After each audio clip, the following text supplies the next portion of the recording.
Setiap pagi, kota ini bangun dengan satu harapan untuk hidup yang lebih baik. Kita bekerja, kita berusaha.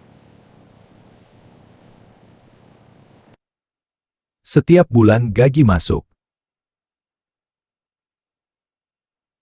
Dan hampir sekelip mata, ia keluar semula.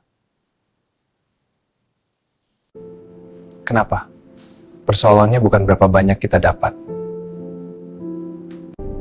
Tetapi bagaimana kita menguruskannya? Apabila pendapatan meningkat, gaya hidup turut berubah. Kadang-kadang kita keliru antara keperluan dan keinginan. Dan semuanya berlaku tanpa kita sedar. Ramai yang bekerja keras tetapi tiada struktur. Sedangkan kekayaan dibina melalui sistem. Simpan dan labur dahulu.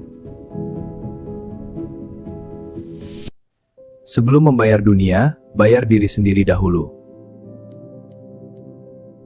Tak perlu jumlah yang besar, tetapi konsisten.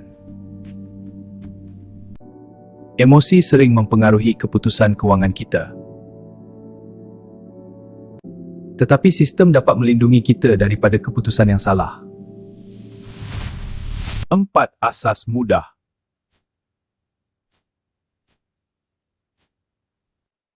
Perbelanjaan tetap. Pelaburan.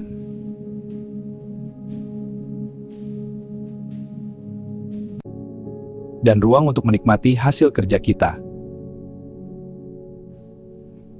Gaji besar tanpa disiplin dan sistem yang betul tidak menjamin apa-apa. Tetapi sistem yang betul membina kebebasan. Masalah bukan gaji kecil, tapi cara kita menguruskan rezeki yang diberi. Jika anda serius nak bina kekuatan kewangan dengan bijak, like, share dan subscribe.